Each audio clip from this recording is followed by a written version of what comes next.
All right, man. Welcome to another episode of Wholesome Thinking.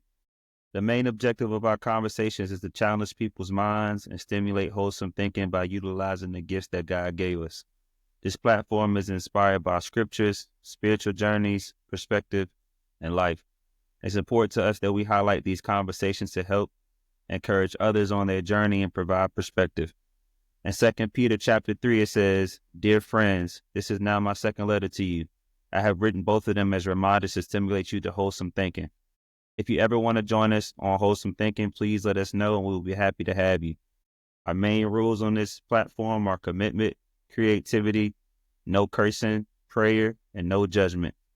Appreciate everyone for tuning in to listen. We're back again on episode 3 with the whole team here again. Apologies to everyone. We did forget to introduce my dog Spence on the last pod.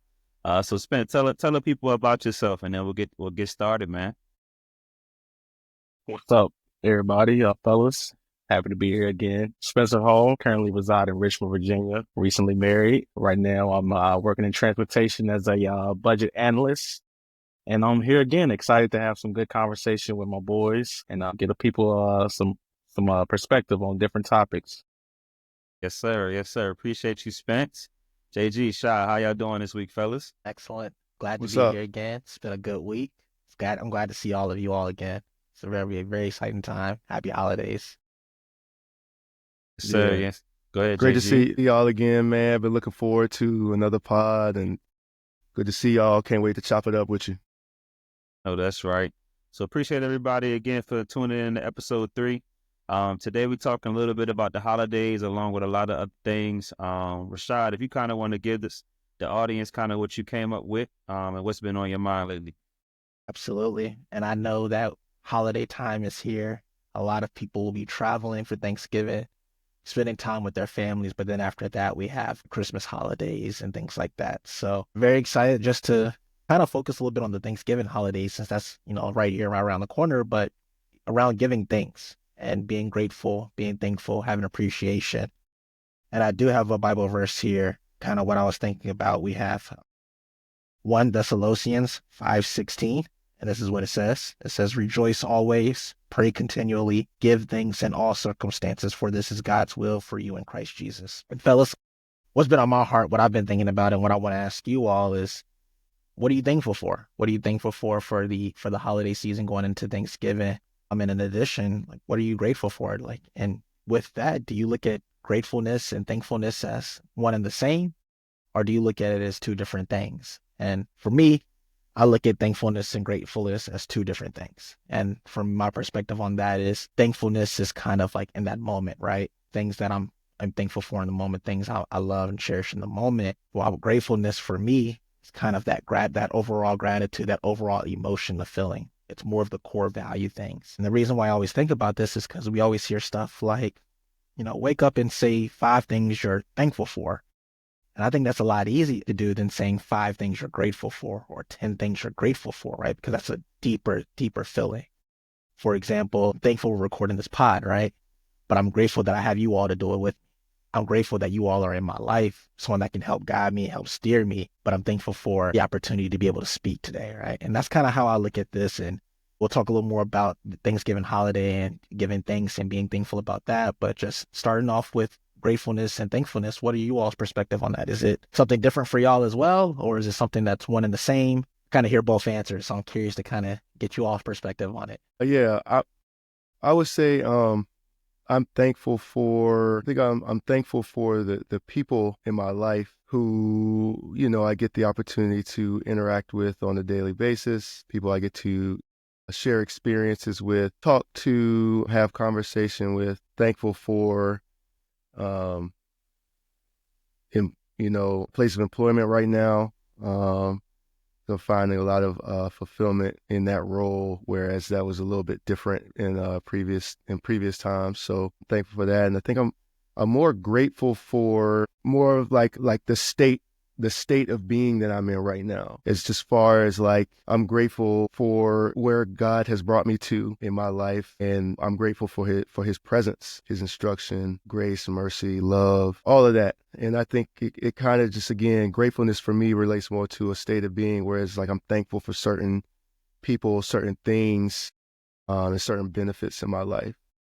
So what I've tried to do recently is make it a practice to verbalize what and who I'm thankful for, and then also what I'm grateful for as well on a daily basis. And so I could go on and on with this topic because there's just so many things when it comes down to it. But yeah, those are my thoughts on it. Man, I definitely can second that, JG. I could tell you what I'm thankful for, right? But I think I could be here all day. You know what I mean? I think journaling over the past couple of months has helped me like realize how much I need to be thankful for, more so what I have been thankful for in the past. I said not necessarily saying it's like material things or anything like that.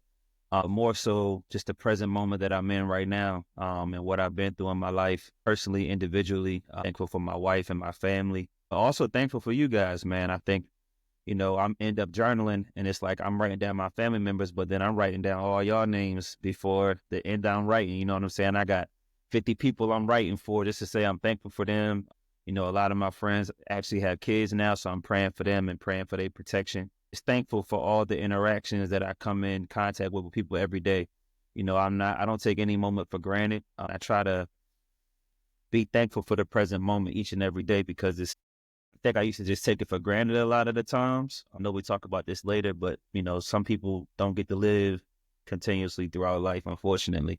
Some people time is cut short. And I just think being able to just talk to people, bro, I'm so thankful for that. And being able to have this dialogue, being able to think it on this level and have the awareness and discernment in different conversations, no matter what. I think I'm thankful for this new journey I'm on as well, bro. Like I appreciate y'all helping me and being accountable to help me grow as an individual, personally, spiritually, and physically as well.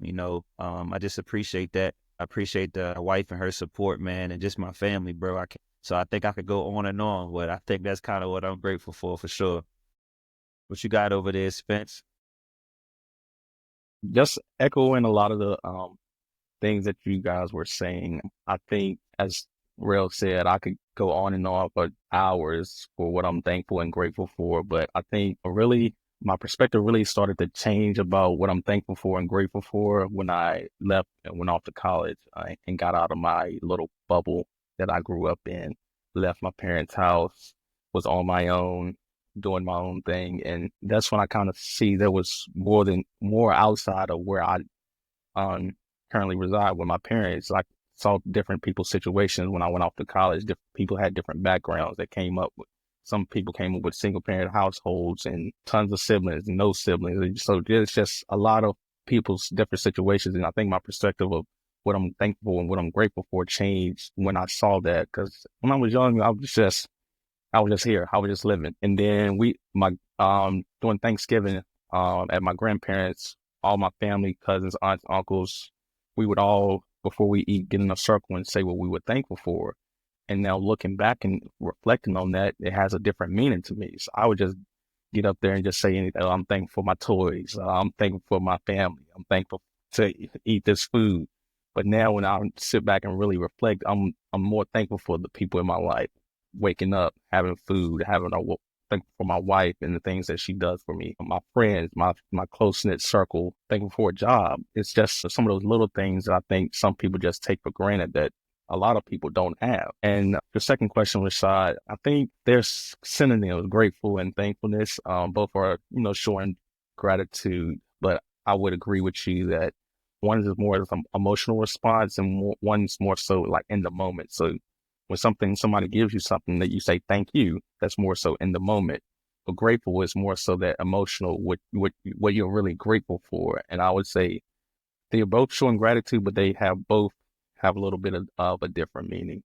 For sure with that. I think one of the things that you mentioned was about the little things that we used to be thankful for growing up, right? And things always change. And I kind of look at gratefulness, and that's how I kind of separate gratefulness, right? Because the things that I'm thankful for are things that always change, things that I'm feeling right in that time, that age, that year. What kind of like your gratitude is kind of what's in you, like those things that your core beliefs, your core values, like your family, your friends, your walk with God, like JG was saying, like those are things like I'm grateful for. And I always think when we're grateful, and we understand that we're grateful and we understand that we're thankful, I think it just allows us to act differently too, right? I think it allows us to start our day. And that's why we always hear we want to start our day with things we're grateful for, things we're thankful for, because it allows us to just start and realize that there's so much that we have that we can do and so much that potential that we can go out and do.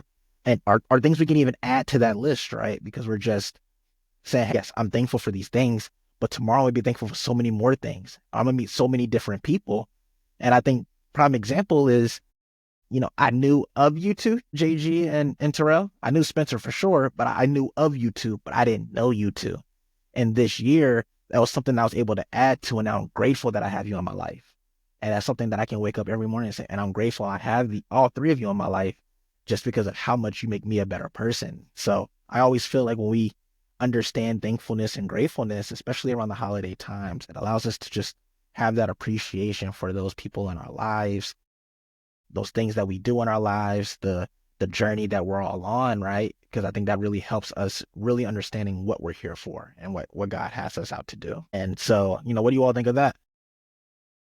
That's so real, man. I was in church on Sunday. His name is Bishop Daniel Robinson, bro. And he was essentially saying, like, how many times that God give you an opportunity and you didn't take care of it like you should have. And I think that just shows a level of gratefulness. And I would have to say, like you and Spence said, I think gratefulness means a little bit more to you than saying thank you, because it's just an emotional part of you. Feel it in your soul. You know how much you appreciate certain things. But I also think that we take the words thank you for granted too in conversation. A lot of the times now, especially with technology, it's kind of like just saying the words, you know what I mean? And it really don't hold no weight. And people want to show thanks or just being thankful in different realms as far as like give. So I got to send you a thank you card to show all this. Like, man, pick up that phone, man. Like, it's very important. You know what I mean? People need to hear that they're appreciated in this world, because you really don't hear that every day. And I think that's a lot of the times the way that I communicate. I think I receive communication like that as well. So just encourage everybody, man. Just tell people that you appreciate them, because, everybody doesn't know how much they mean to you or you mean to them. And because so many days go by and we don't have those real conversations to say that, hey, bro, that I appreciate you. Babe, talking to your wife, I appreciate you too. Those simple conversations, and calling family members too, bro, because all of us going through something, right? And typically you don't get to see people every holiday, or you only see people on the holiday that's in your family. So just calling them and telling them that you appreciate them, especially if they definitely have, I wouldn't even say necessarily done something for you, but just have been there and seeing you go through your journey for your whole life. So that's how I feel about it, Shy, for sure. Definitely on that. Definitely. I think, nail right on the head right there. So I appreciate you for that. Spencer, are you about to say something? I will make sure I give you opportunity, man. Yeah, I just wanted to echo what Rail was saying. Yeah, I think saying thank you can be taken for granted because, like Rail said, people can just say it. Somebody give you something, you say thank you, and you mean nothing by it. But it's really the sincereness behind it. I was out at the store, and I was at the register checking out, and I said, "Thank you, I appreciate you. Hope you have a great day." Changed the lady's life. I'm not life, but day.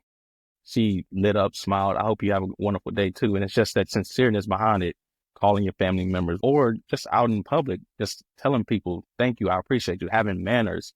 I think that's been lost in society some because my parents raised me to say, yes, ma'am, no, ma'am, thank you. Yes, sir, no, sir. Having manners, being respectful, showing kindness, being sincere.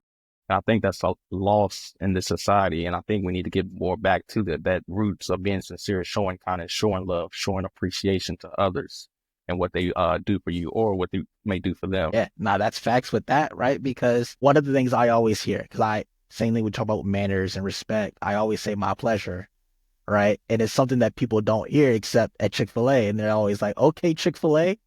But it's just kind of who I am, right? It's the person, the standards that I want to have and how I want people to appreciate what I'm doing when I'm helping you, but I also appreciate that you enjoy it. Right. And so that's why like my pleasures or the niceness comes. That's why I'll hold doors for people. That's why I'll carry bags for people. I'll do what I can to help people because I'm so grateful that I have people I can talk to, right? I have people that surround me. And that's why I feel like solitary confinement is like the worst punishment you can have, is because it separates you from everybody. But so if I can have the chance to be with people, like especially holiday times, like you said, holiday times is the one time or the couple of times a year where you get to see a lot of different people that you probably don't normally see. We're all living our own lives. And, I'm thankful for the opportunity, right? And I know that sometimes that's hard for everybody to get together, but when you do, you're just a collective of people of different ideas, different experiences, different just thought processes on things, and you just get to share them with people. And I think that's just so cool. And like you said, Spence, if we can get more people to just live a life of just being someone that serves others, that helps others, so many more people will be, more thankful or more grateful for people in their lives because they see what that does for people. They see how that makes people have a better day, cheer up, whatever the case may be in that aspect. Because I think it's so easy for us to have this tough mentality, oh, I don't need help, or I don't need anybody, so I don't need thank you for anything that you do. I could have done it myself. Or it's weak to look at as someone that's going to help other people. And I think that's such a bad mindset to have because everybody needs somebody and you can help that somebody. And so when it comes to especially the holiday times, there's a lot of times in the holidays where things are tough. And that's a big time when people need help and people want people to serve and support them and be there for them because it's not everybody doesn't have that frame of I'm going to go out and help people because it's hard for people. Go ahead, JG. I was just thinking about how it's a good practice to just think about all the things that you have that you can be thankful and grateful for, and just will take the place of other emotions that can kind of hinder you.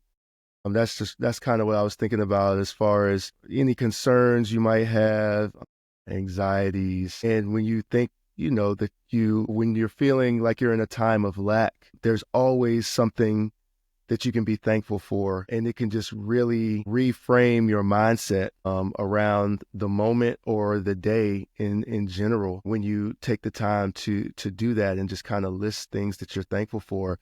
And what I found is once you get started, the list just keeps going on. And then you can kind of shift your mindset from thinking about the things that you don't have to being grateful for what you do have and then making the most of that. So yeah, that's kind of what I was thinking as far as just, putting that into practice and just kind of letting that overflow. One of the scriptures that was coming to mind was out of the abundance of the heart, the mouth speaks. And whatever is on your heart is going to be reflected in your words. And so if you want to practice having a thankful heart or a grateful heart, you just say that.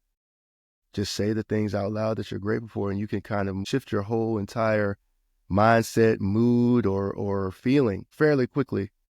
It's just a matter of, again, taking that time to practice and say out loud and tangibly think about all that you have in your life to be grateful For for. sure, bro. I think, like all y'all have said, I think the other side of the spectrum is those experiencing the holiday and are unable to show the gratitude towards the ones that they love because they no longer on this earth.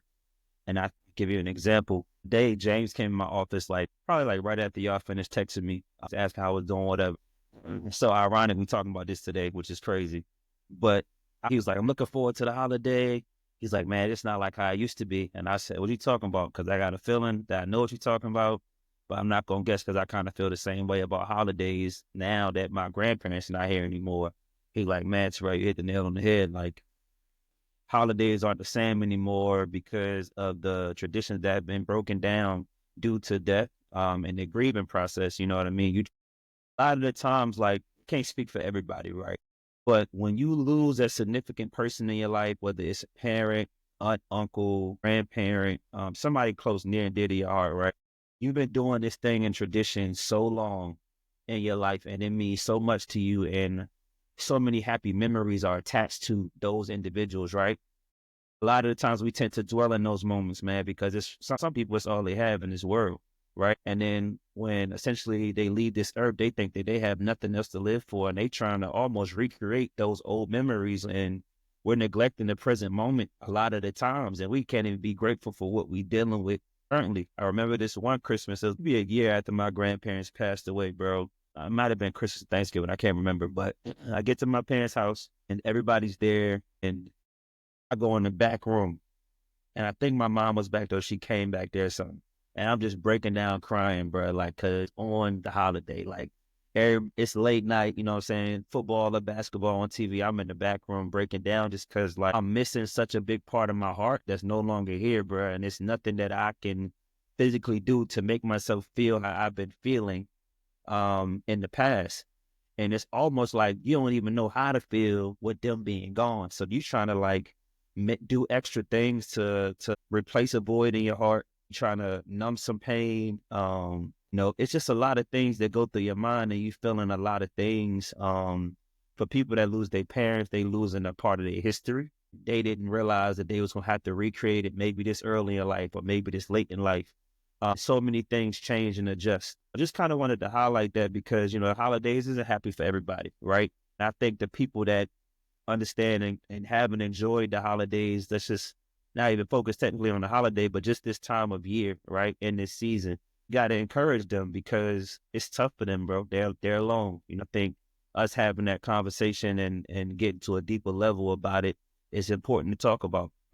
Grieving process is one thing, but then living out traditions without the people that you've done it with for years is a whole different elephant in the room that we never get to discuss. What y'all think about that? I think it's tough for sure. And I think especially with the traditions. And I think about my wife's family and when my wife's grandpa passed away, there was a lot of traditions that they did around the holidays and moments that everybody had with them around the holidays that they just remember. And I think not necessarily with her, but I think just in general, a lot of people, they never feel it and in a sense deal with it. They just kind of bottle it up to the point where it comes out, right? And I think it's okay to feel it. And because that was something that you were grateful for in your life, that's different now. And when you see that, I think the best thing you can do is just be there for that person or be there for that family or be there for that community, whatever the situation may be for the loss, because if there's anybody that can be strong for them, it could be you, right? If you know that your partner is grieving or you know that your friend is grieving, you know that you can be there for them and be that strong person. And it's a situation where it's not the most optimal time where everything's going to be happy. It's always going to be tough times. And it's hard to make sure that you fully turn that to a happy time because we got to make sure that we're helping the person heal. And I think that's completely okay. I think it's finding opportunities, finding ways that we can come together to help people heal, especially for those that maybe haven't experienced it fully, right? I'm one, for example, that haven't fully experienced that to know what truly like losing those traditions are like.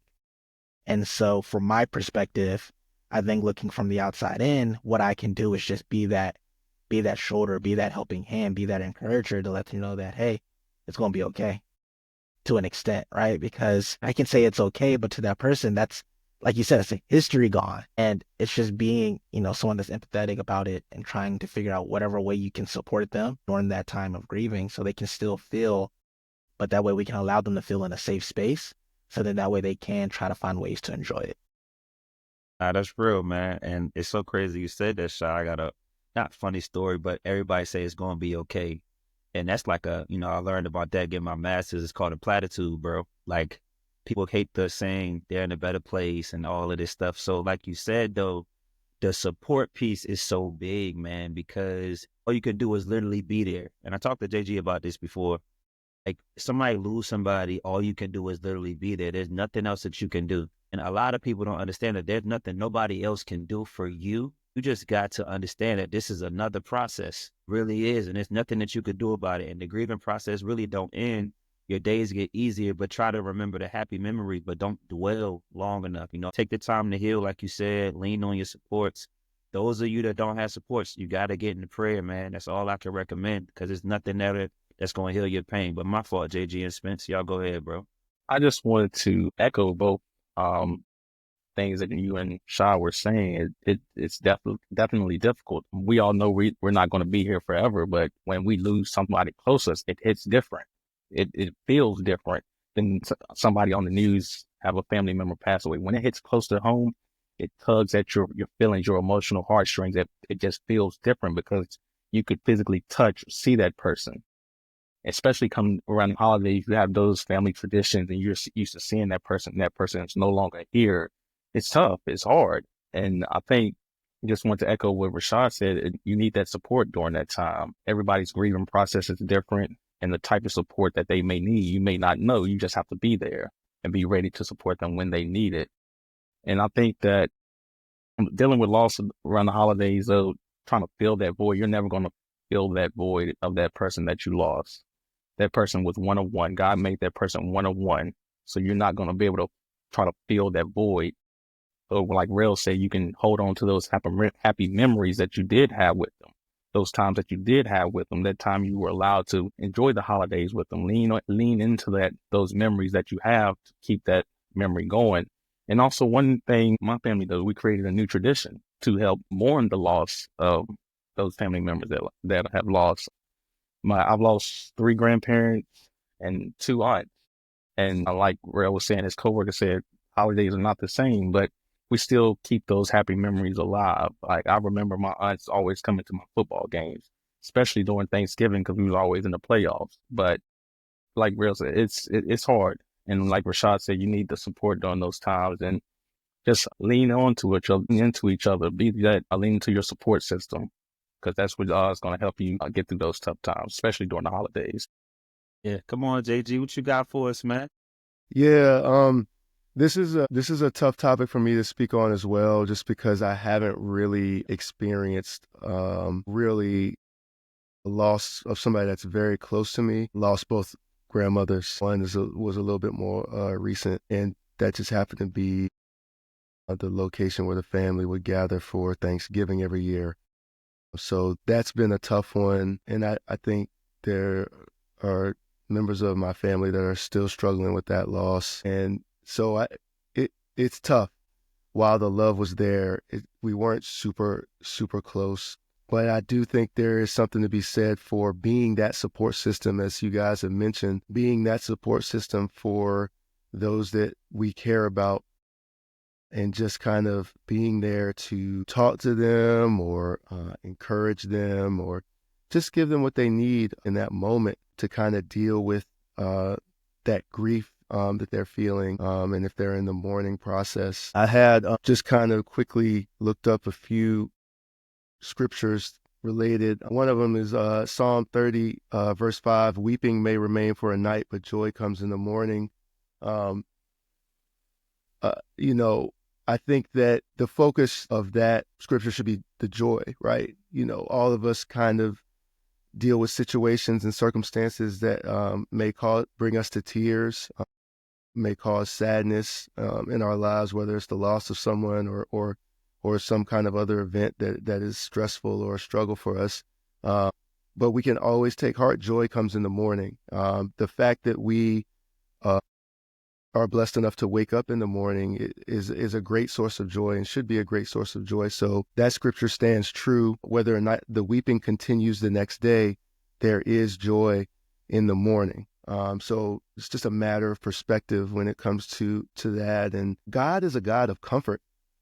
And you can see that all throughout the scriptures. And so having that intimate relationship with him, he should be our source of comfort, or he can be our source of comfort. And while it's great to have family and friends as a support system, I can say personally for me that there's no comfort like the comfort of God our Father. Like just being able to go in front of him or go before him with concerns, feelings of sadness, mourning, like there's just something about it. And it's kind of, it's difficult to describe, but there are comforts in his word and his scriptures and in his promises. Another one that I like is all praise to God, the Father of our Lord Jesus Christ.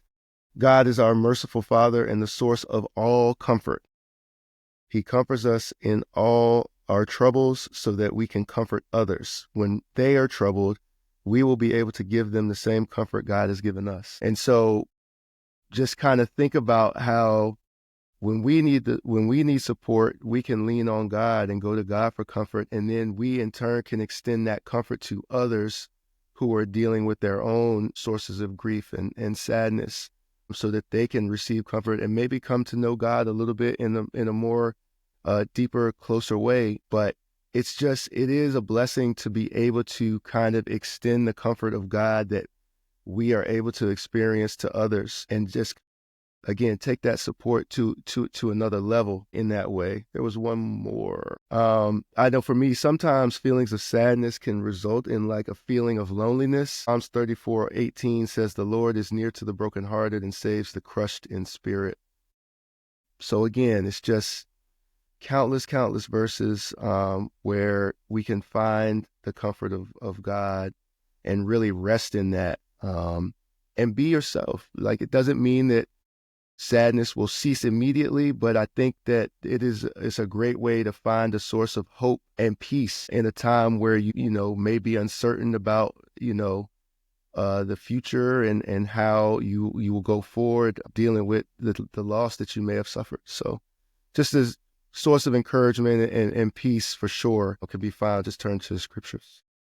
No doubt, JG. Rashad, before you go real quick, two things JG said, honestly, man, like the comfort piece, especially. I was getting ready to tell James this early, and I didn't, from the story I told a little bit earlier, but a lot of times in the grieving process, right, Jerron just explained, the comfort is really in the Lord. A lot of times we chasing the person that died, we're supposed to be chasing greater being, that peace and love and comfort that we chasing so much is really found up top with him, you know what I'm saying? And within and through prayer, bro. So I had to say that. But another thing too, Ron, you was talking about, I think it was your grandmother or grandfather that I can't remember, and you were talking about essentially they were the ones that hosted the holiday. So another reason I brought this topic up to y'all is because Jerron and Shad, I want to challenge y'all, and even, me and Spence kind of dealing with it too right now. But why don't we have these conversations about who hosts the next after things happen? You know what I mean? Because I was talking to James earlier, and he was talking about, his mom died, the family dispersed, don't even talk to nobody no more.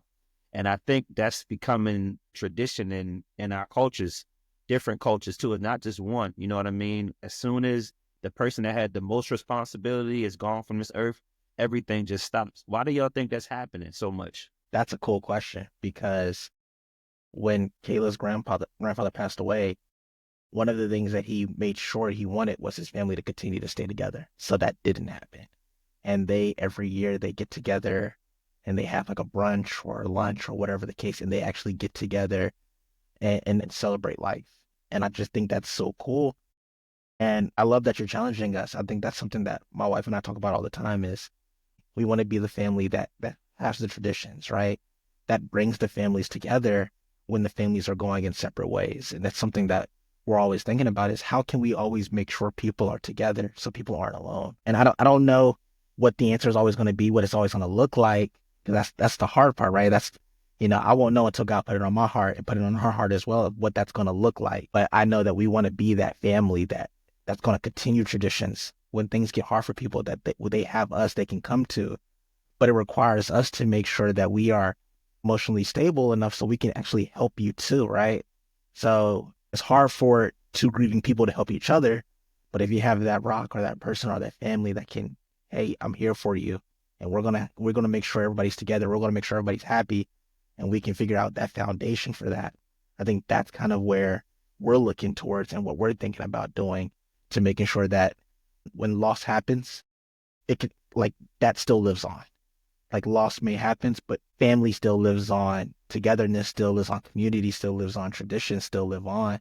And it's something that's always on my heart, and what I'm thinking of, how can we make sure everybody's together? How can we bridge people together to never forget that feeling? Because that feeling was joy. And so Yeah. how can we make sure they don't forget that feeling? Nah, that's real, shot, because a lot of the times, like, people staying together because of their parents or whoever is running the show. You know what I mean? And in reality, you didn't really know me since I left the house. I've been gone for 30, 40 years. I'm not the same person I was. So I think a lot of that also has to do with why relationships disperse after the person that has been hosting for the longest, the hierarchy of the family is gone. The matriarch of that family is gone. I think that's what happens. But like you said, Shad, like, we just need more people, especially if you know you have family. Like, be encouraged to let that joy be fulfilled by trying to heal, number one, and get ready to prepare yourself to kind of open the door for others, because that's the most important thing that the person that's gone wants you to do. A lot of times we hold so much spite and vengefulness in our hearts, bro, and it disperses the family for a lot of other reasons, bro. And that's how the drama and toxic stuff start happening and breaking family dynamics down. And then we just pass it on from one generation to the next and to the next, because you don't realize how much that's impacted 3 generations down the road. You know what I mean? And so you lost joy for a couple of years, and now it's 10 years and y'all don't even talk. Now, if your son or daughter has kids, they have nobody to spend the holiday with. You have no idea how this has just impacted generations. And you think that the 3rd generation says that they don't got no family, when really it's a whole heap of family out here, bro. It's just the sad part about it, but that is the impact. So I would just encourage everybody listening, everybody, y'all 3 guys, even myself, like, just start getting prepared for that, because it's got to happen at some point. Even, we might not even be here, but at least we can prepare others and encourage them, man. So my fault, JG and Spence, what y'all thinking after Shaw just said that? Echo what you said. You asked the question, why do those traditions fall apart when that matriarch, the hierarchy passes away? A lot of the times that's the reason the family was getting together, in spite of everything that's going on behind the scenes. Oh, I'm gonna put this to the side because grandma and grandpa, aunt, uncle, whoever is at the top is there. That was the reason. Once they're gone, that goes out the window. Family drama gets in the way, despite all that drama behind the scenes. That once their hierarchy is gone, it resurfaces, and then family goes their separate ways and start doing their own thing instead of coming closer together, because everybody's mourning that loss of that matriarch, that hierarchy. Everybody had that same relationship, that love, and that coming together during the holidays. They're gone. Why not come closer together instead of splitting apart when that hierarchy is gone? That's the time to come closer together and support each other. Like Shai was saying earlier, support each other during that mourning, that loss.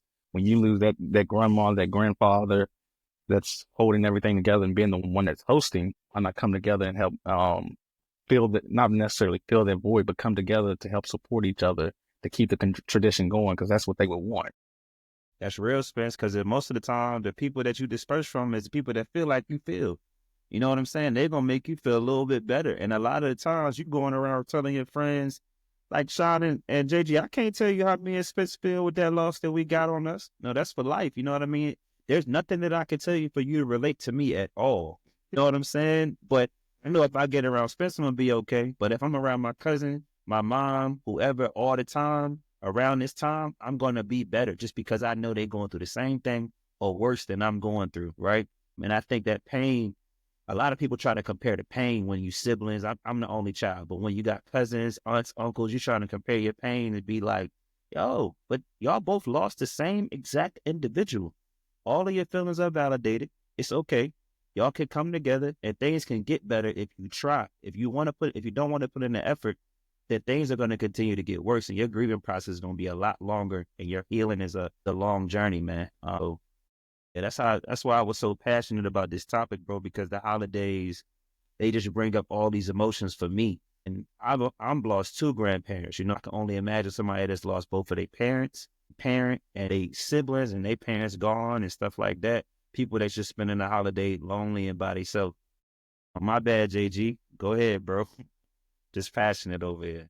No. I appreciate the openness and the transparency from all of y'all. One thing that I was thinking about as far as how, we used to have, grandma used to host Thanksgiving every year. And, I guess for me, now that I'm older and I'm kind of around more and I have, family of my own, with kids of my own, like I kind of pay attention to things a little bit more when, I can kind of see people have their own things going on. People have their own families, own endeavors and stuff like that. And you can see them kind of drifting or maybe being pulled in another direction. Whereas it was a given that we would see everybody every Thanksgiving. You know what I mean? And, it's not to point any fingers. Like I was guilty of it too. Like I was in college, I didn't really get to come home for Thanksgiving for 5 years. You know what I'm saying? Because I'm in college and I have obligations when it comes to hooping and playing ball. Like that's the that's the start of the season, essentially, for college hoops. So I was never available for Thanksgiving with family. And then that kind of extended to a couple years post-college. And then, there were years where I was doing my own thing, and I didn't come back as often as I would have liked. And so I think it's tough to make up for lost time. But, when you are now bringing grandkids around and, Zay and Zuri are coming now to Thanksgiving, and you kind of want them to meet everybody in the family. Like we be in the car and I'm like, oh, wait till you meet your uncle. You're like, man, he is hilarious. Wait till y'all see him. And then it's like, and you got a cousin, man, he got jokes for days. It's other cousin, you know what I'm saying? And it's like, you really kind of build up that experience because you're anticipating what you remember Thanksgiving being in the past. And like the reality is, in a lot of ways, it changes, especially after you lose somebody like a grandmother, like that's in the family. It really does change. And so it's kind of hard to even really have the conversations about keeping people together and staying in touch with people. And as people continue to age, it's harder for them to travel. So, the visits and things are fewer and far between in that regard as well. So it's just tough, man. And, it's a part of life and it comes with it, but there's always a part of me that just remembers that joy that Shad was talking about when the whole family is together, like whether it's for the holidays or a family reunion. It was like there was nothing like that, and you definitely kind of miss that and you have that nostalgia. So it just underscores the importance of family, man, and just trying to keep each other together as much as possible and making sure that everybody stays in touch. Man, that's so real, bro. That's so real, JG. Thanks for highlighting that, man. And again, we're not gonna be too sad on the pod or nothing like that, but just keeping it real, you know what I'm saying? Like my situation, my wife is not gonna really experience my mom's side of the family. So like JG said, like that's something that's important. So the memories, bro, like you just want to be able to build the experience, have the experience, and be able to show like, nah, this part of my life. You know what I'm saying? And that's just really what it is. But don't get it confused. And that's why I think, JG, that kind of transitions us into the next one. It's like the faithfulness and obedience piece. Like, can you kind of ask your question to the audience, and then we could kind of talk about it on the call for sure. Yeah, so the question I had was, what are some unexpected ways in which God has asked you to be faithful? And so I'll let you guys kind of speak on maybe some personal experiences you may have had with that. Yeah, I'll say for me, it was when we stopped building our business. And I remember when I had that conversation with one of my coaches, and he said that no matter what happens, he said, one, know that we're still here for you. But he also said, like, don't stop growing. You have this environment right now that helps you grow and encourages you to grow because everybody's growing. When you're not doing this and you're not in this environment, don't stop growing. And at that time, because the pain was so much, stop doing the things that he mentioned help me grow, right? And yes, that was man saying it, but that was, God through him telling me that, because I stopped doing what I needed to do and I started seeing there was a shift in me. And I said, you know what? He said, don't stop growing. And I didn't realize it at the time, but from that moment, I've been mentoring so many different people. And one of the things that I did was to grow was read and listen to success podcasts. So that comes out of me. And I realized by me continuing to be faithful and being obedient to that aspect, I realized that God was putting that in front of me to say, don't stop doing that because you need to help other people. And now there's been so many people that I've been mentoring that I've been able to supply that environment to them that I knew, or supply the knowledge, supply the book recommendations that I maybe need to help successfully get them to where they need to go.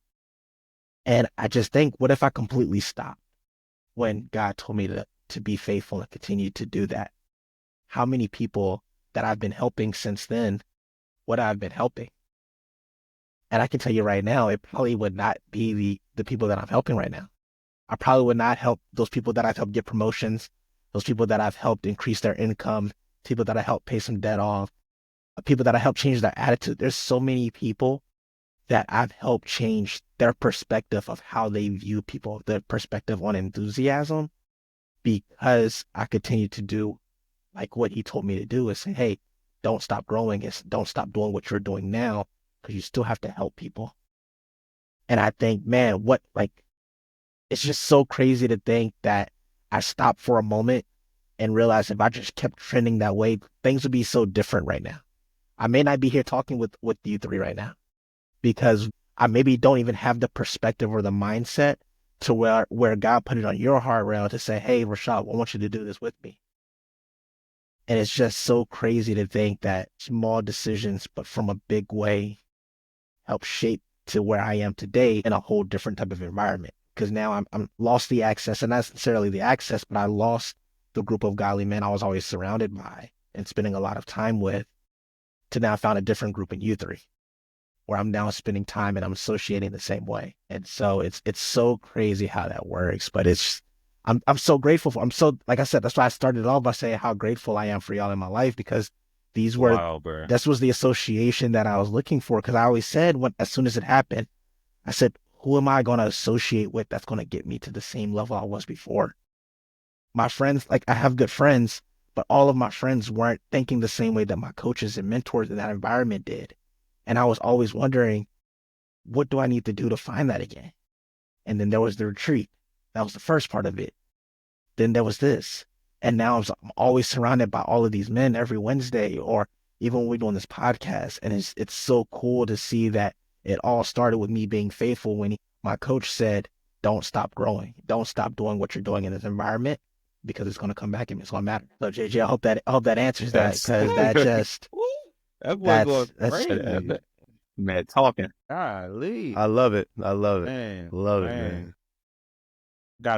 Hey, go ahead, Spence. I could wait. I was just gonna say I'm happy you're here too, Rashad, because Thanks. I invited you to the Wednesday call probably like back during the spring. Then I come back from the honeymoon and here go Rashad leading. I said, okay, all Facts. right. What is going Things have on? changed since I've been away for 2 weeks. Boy said I But jumped the broom and everything.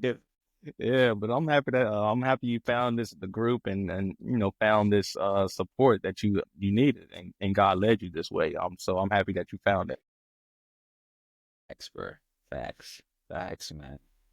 I gotta say that too. Like, shoot, man, I was going through like a different time in my life where I had stopped coaching with JG, and I was just going through like they don't even know. Like, I was just going through a different time of like self-identity, trying to figure out what's going on in my life.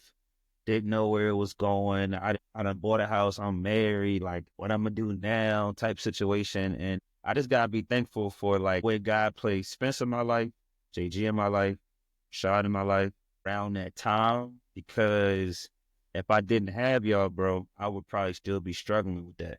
I'll say like Janae was dating, and me, Janae, and Spence's wife, we all went to school together, right? I had already known them. So I meet Spence. Their wife had like a kickback or something that we went to. And bro, we hit it off first day, bro, like straight up. And I'm like, man, finally feel like I got another one of my friends that I grew up with like next to me right now, able to hold me accountable, talk to me and things like that. And so this past year, ironically, Spence and his wife had challenged me to do the 75 hard challenge. They challenged me and my wife to do it with them. We like, here we go. I don't want to do this. What? Let's go ahead and go follow through with it. And around that time, like me and JG still hooking up. Me, him, and Trev still linking up all the time, having a good time or whatever. And then it was like this shift, bro. This shift happened, when I started the men's group. So back to Jerron's question about faithfulness and obedience, I had got to that point in my life where I was like, I'm the only child. So accountability from my wife is one thing, but having some brothers to like really hold me accountable and push me to the next level, bro, I won't get in that. You know what I'm saying? I won't get in that. I really didn't have it. And I think I was missing out in my life, bro, because at that point I was kind of like get comfortable and settling. And then God just stormed his way into my life, bro, and just took over. Just placed all of y'all in my life, and started with the Keep It G group. Then it's really started transforming in the, like 2024, like month 5, 6, if I'm not mistaken, JG, something like that. These just start kind of piecing together and aligning. And so that Wednesday call, man, changed my life, bro. Like, for real. It made me see stuff differently.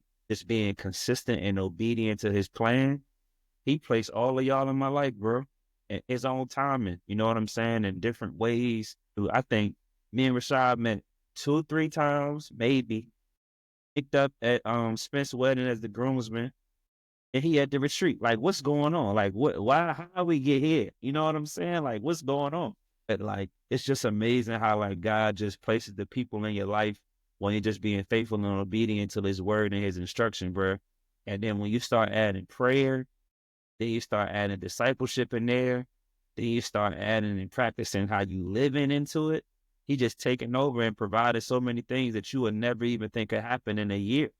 And I'm just being real. That's just kind of what's going on with me. So, yeah, bro, I just think, the question was very eye-opening for me, JG, and I appreciate you asking it, because I will say, like, even with the holidays, like, and if I'm grieving, I still got to be faithful and obedient to what he's already asked me to do. If I dwell and don't have this Wednesday call the day before Thanksgiving, who I'm leaving out? You know what I'm saying? And I think it's a miracle that God can make it when you're faithful and obedient. He'll save a lot of lives through you. You won't even know it. So you have no idea how many lives you're impacting by being consistent and obedient to his word. So I love that question, bro, for real. Yeah, and I think one of the things that I read about faithfulness and obedience is like it was definitely from my utmost for his highest. If you don't know about it, get on it daily. I'm telling you, it will bless your life every single day. But one of the things that they said on that was when you stand before God, you will realize that I think it was like the many thousands of people you bless just through your obedience. And it's not obedience in big stuff. It's obedience in the small details, which is really where I'm a details guy. And this is where God has been dealing with me as far as, faithfulness and obedience. One of the things I'm learning is God educates our faith in circumstances. And so you three know that I've been without my car for over the past month. I actually just got it back today, and I've had to remember how to drive that. Hey, I got in there. I was like, there's so much room in here. Like, this is different from what I Feel remember. different, Like, don't it? yeah, bro. I said, what is going on? Well, thank you, Lord. Like, but so over the course of the past like month plus, it's been, getting driven to, dropped off and picked up from work in a Corolla. You know what I'm saying? Everywhere I went, I was able to drive the car, be driving the Corolla. It's just like fitting in that thing it's just a different ride, and it was tough. So again, that was over a month. And one of the things that God was working on me with was just surrender. And if you think about the greatest stories of faithfulness in the Bible, they involve surrender, full surrender and obedience. So you just let God work through you. And so, I'm reading the story of Abraham, I'm reading about Moses, I'm reading about David, and I definitely understood, but for some reason it wasn't connecting in a way that fully affected my obedience. In the little things, I kept looking for big things to be obedient over. And so I'll just give an example, because what God was trying to show me in regard to faithful and obedience led to something that was completely unexpected for me. And it was just like a whole new experience with the Lord that I'm so grateful for. Through the course of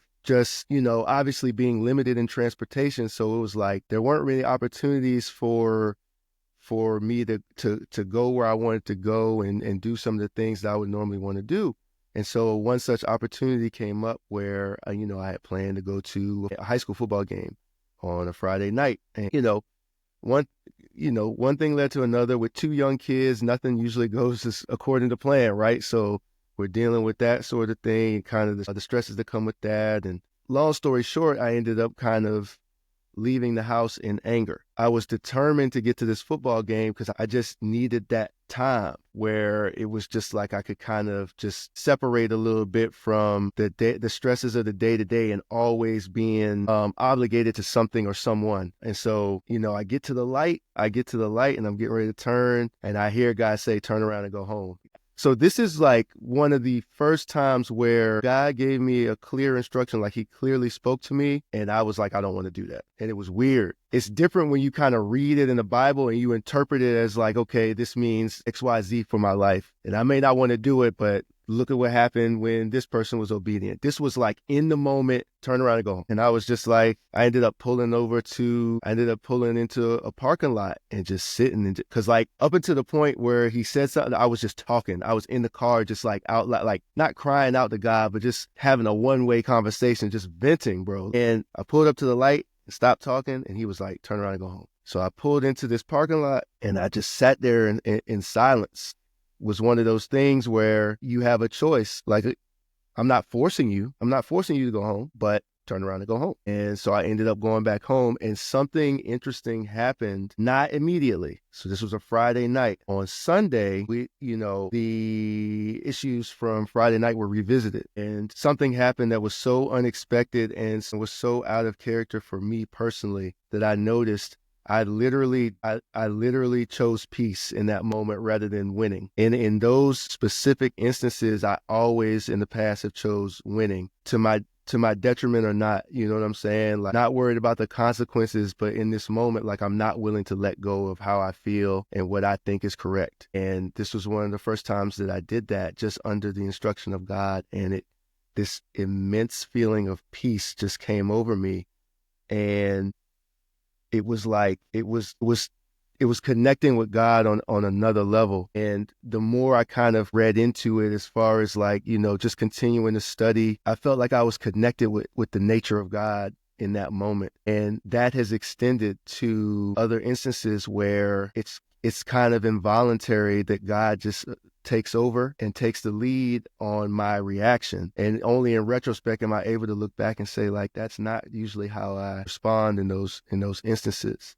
And I'm just trying to go over like some of the things I had like mark some stuff down. So God kind of revealed to me that he wants us to understand that it's a life of faith, not of emotional enjoyment of his blessings. That one right there, like, okay, I think I'm having genuine faith, but really am I just seeking out this emotional enjoyment of what he can give me?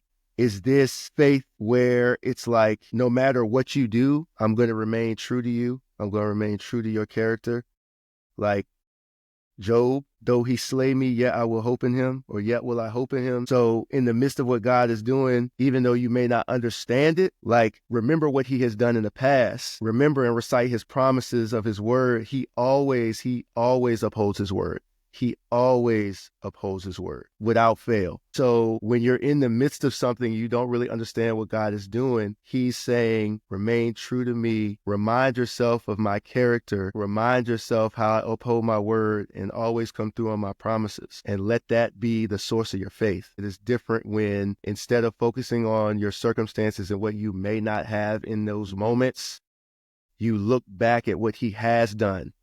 And you remember how faithful he has been. And it really, really strengthens your faith in the moment for whatever you're going through. That's fire, bro. I appreciate you sharing that story. But I think I want to ask you, it was kind of what you said at the end, is that you said you have to look back and realize what he's done for you.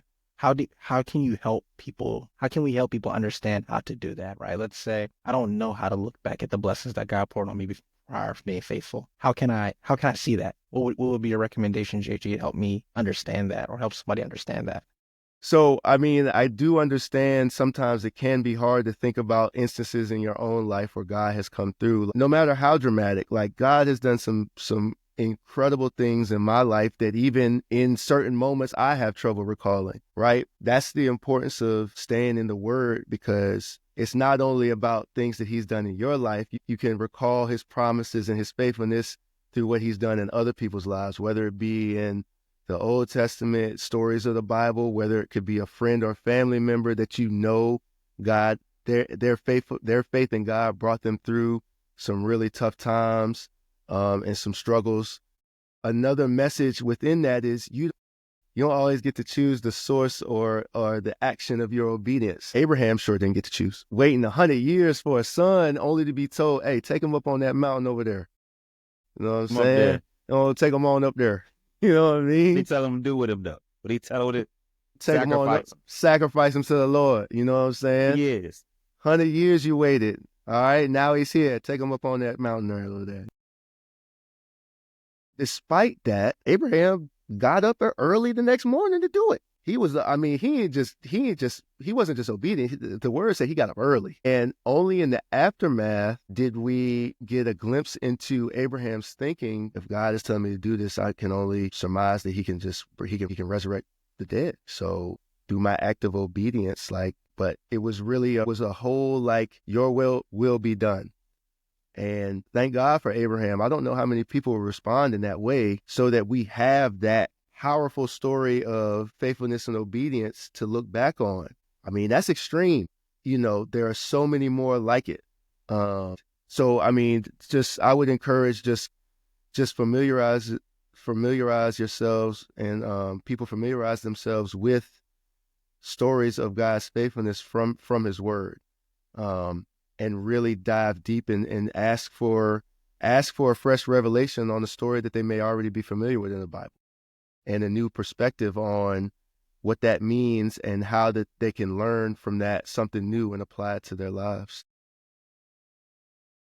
Let me answer the first question first, because I ain't had I an ain't even go yet. opportunity. My bad, Spence. My bad, Spence. No, you good. Yeah. You good. You good. Y'all were talking, so I was just sitting back listening and enjoying it.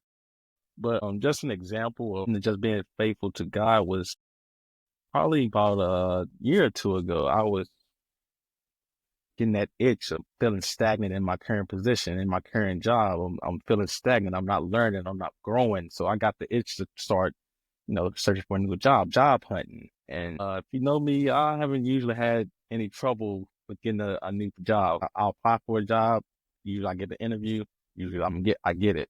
So I'm expecting the same thing this time around, but months and months go by. I'm putting in hundreds of applications and I'm getting no hits. And I'm like, what is going on? I was getting discouraged. I'm like, what am I doing? What is wrong with my resume?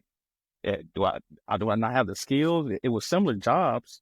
Granted, I was trying to get more into banking and finance, but still the skills that I had were transferable. So I'm like, I'm wondering what's going on. I'm talking to my mom. My mom, she said, just keep the faith. Just keep the faith. God gonna make a way. Just keep the faith.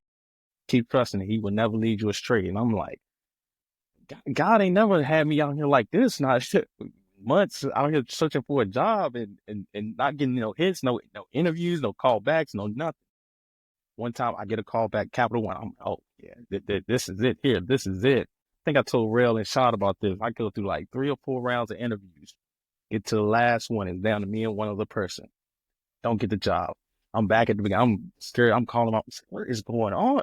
She said, just keep the faith. Maybe that one won't for you. God always makes a way. He make a way. Just keep the faith. Keep trusting him. I got so discouraged. My wife was saying, I don't see you applying for any jobs. What are you doing? And I thank God for her. She would hold me accountable. Keep applying. She said, keep applying. Keep applying. Something's going to come open. Part of keeping the faith. A few months go by. I've seen the news. They laying off at Capital One. Laying off people at Capital One. And one of the offices I was applying to is where they were laying off people. I'm getting discouraged and asking God, why I didn't get this job? I wanted to get into banking. I wanted this position. How much I really wanted. I was prepping for this interview. And why? He revealed the reason why. I just had to keep the faith. And the one thing about being faithful to God is he will never lead you astray, no matter whether what is you need or what you want. You have to keep the faith. He will never lead you astray. Going back to my growing up in the church, this is an old hymn. He's an on-time God. He's always on time. I used to hear this in the church all the time. Never really understood the meaning growing up. But yeah, God is good all the time. All the time God is good. He would just be throwing that saying around. But growing up and you go through real life situations with family, jobs, friends, he is an on-time God, literally. He might not come when you want him, but he's always going to be on time. He's going to come through right when you need it. And lo and behold, maybe a few months later, I got this position that I'm in now. Great place, same position, same company, but great supervisor, great teammates, learning a lot, growing as a individual and also professionally. I couldn't ask for a better situation, and my boss, a great mentor. He set me up for the next step for management, for the next level, allowing me to grow within the role that I am. And I can't thank God enough.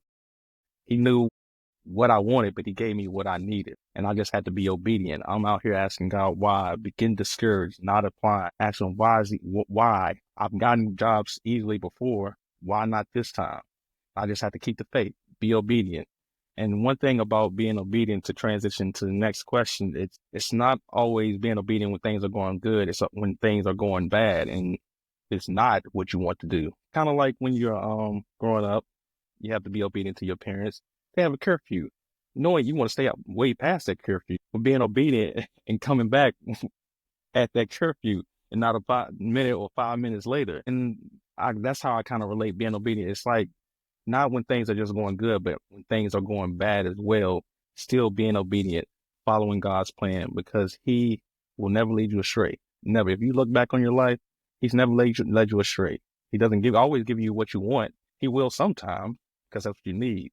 He will always give you what you need. Well, I'm glad we didn't skip Spence right there, boy, because that helped a lot of people right there, because I know that truck helped me. So what? Facts. I appreciate you, but JJ, I will go ahead and pass it back to you if you want to ask the question again, just so the audience can hear it, so we can hear it. Yeah. How has Jesus changed your understanding of obedience? I think for me personally, it's kind of what you mentioned earlier. It's through the stories, of the Bible, especially learning in church. What I've been learning as I continue getting on my journey and getting closer with God, these sermons that I'm hearing just resonate at a different level. And anytime we're having a sermon and it's focused solely maybe on a book that's focused a lot on what Jesus is doing and the obedience that he's had while he was here, it just helps me learn and understand, because I'm understanding at a completely different level than I did before at any other time in my life.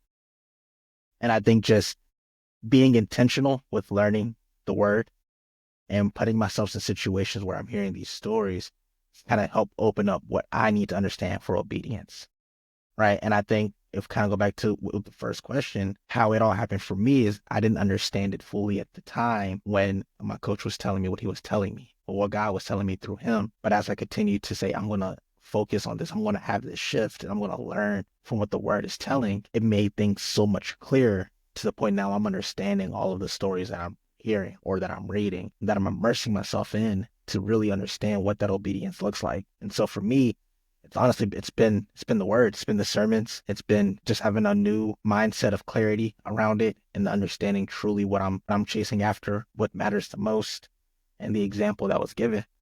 And for me, that's just been the biggest help for me as I continue to be more faithful and more obedient at anything and everything that I'm doing. That was good. I appreciate you sharing that, bro. I'm over here thinking, I'm sorry. One more time, JG. One more time. How has Jesus changed your understanding of obedience? He's changed my understanding. I think I'm still learning. I don't think I can answer that question, actually. Because I think what I'm starting to realize is that obedience means obeying something high level, especially when we're talking about Jesus and God. Like, I think it's a high standard, bro. And I'm just be real. I know that I need to get cleansed and baptized again. I think I'm coming up on that now, JG. I'm starting to realize why you did it. Starting to really understand what goes into this lifestyle. It's going to be needed moving forward. And level of awareness, clarity about where he's taking you, just an understanding of his power. Y'all know me, I'm a thinker, right? So it's just like, I'm never going to be able to win that battle with him ever in my life again. Because I thought that I could at one point in my life, you know what I'm saying? I could be the solution-focused person. The level of obedience walking on this journey, fellas, is difficult for me. Just because I'm a very solution-focused person and I'm trying to help a lot of people. When we got to the utmost and it was like Oswald Chambers said, prayer is the greatest work you can do, man, I threw the book, bro, because I'm like, nah, I can't. I don't know if I could live like that. And the retreat actually helped me understand it a little bit more. If y'all really knew the planning behind the scenes, it was like a plan in 2 weeks or something. You know, a lot of time to send the invitations and stuff out. But once I realized that it wasn't even me that made this happen, because when I got there right now, I still can't remember what happened. The experience that showed me what type of obedience is needed, bro. think I don't know if I told Spence and Shad this, but the time I heard God snap his fingers in my ear when I was asleep, and it woke me up at like 5 a.m. I had to get the journaling, and I was talking to God, and it was really, I just felt his presence in the room. It was in that moment that I realized, oh, nah, this is, you said, Rashad, when you start going on that journey, everything resonates with you now. Like there's no turning back. And I think I gotta like really allow myself to die off in a different way. And I haven't fully submerged myself in that water yet, JG. So I think I don't have an answer for that question. Respectfully. Good question though. It's funny that you said you used the term die off, because that's kind of where I wanted to go next, as far as, you know, John 14:15 says, if you love me, obey my commandments. And so that if, you know what I'm saying, is he's not insisting on obedience, but if you love me, obey my commandments. And so basically, if the relationship is out of love, if our relationship with God is out of love, we're going to do what he says without hesitation, which is something that I struggle with, because it's the hesitation part, which is why, you know, I drove to a parking lot rather than just hitting the U-turn and going home. It's like, that was the hesitation. And so if you hesitate, then what's in competition with God? What's causing that hesitation? And so that's what really you have to get that out of the way. And so then it takes me to Galatians chapter 2, verse 20. My old self has been crucified with Christ. It is no longer I who live, but Christ lives in me. So I live in this earthly body by trusting in the Son of God, who loved me and gave himself for me. So like experiencing this verse in action is, you know, it's basically the breaking of independence, surrendering to the supremacy of Jesus. And that can only be done by you. He can't make, like, you have to make that choice. And so, of like absolute loyalty. So lately, the imagery I get of struggles and fear and sin is that it's nailed to the cross. Like, it's dead, because that's why he came.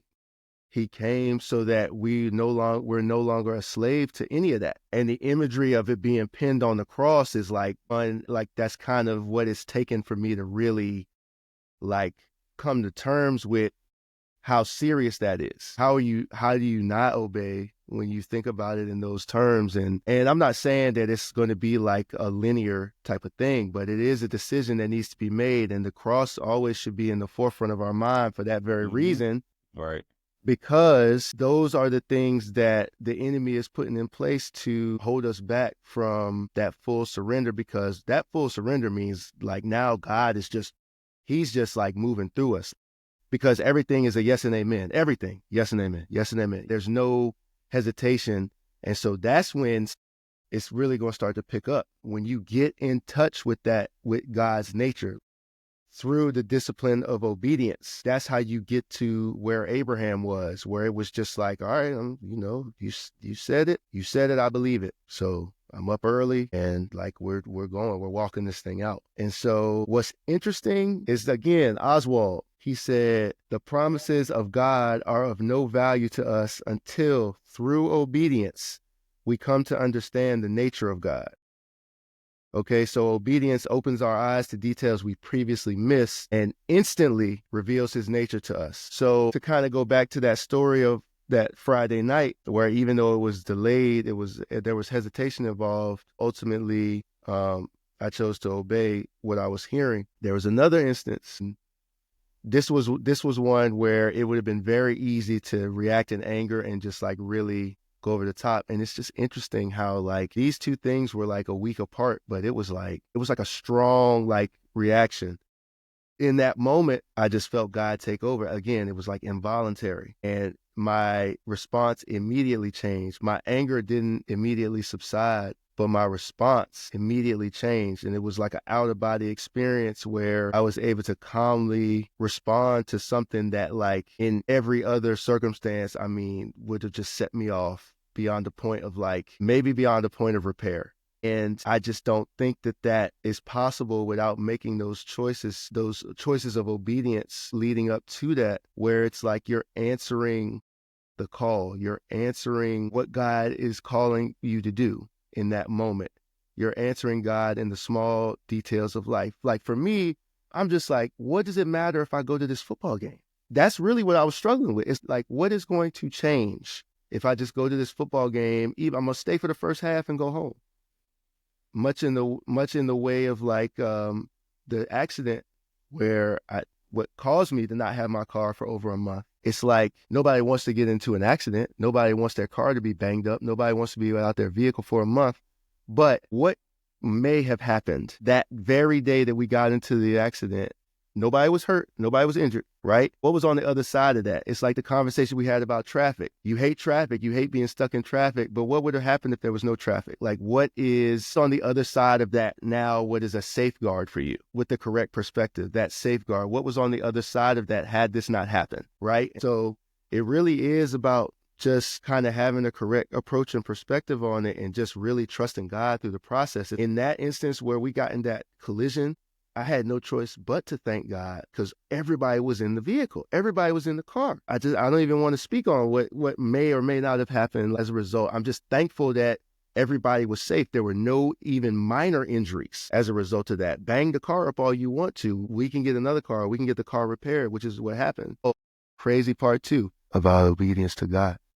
So we were going to be responsible. Insurance was covering most of the costs. We were going to be responsible for the deductible. What ended up happening is because it went past the estimation date, they said, okay, so we don't know when your car is going to be ready. We can either wipe the deductible or we can cover a rental until your car is ready. We said, wipe the deductible. We've been this long with one car. Wipe that deductible off. You know what I'm saying? Take that away.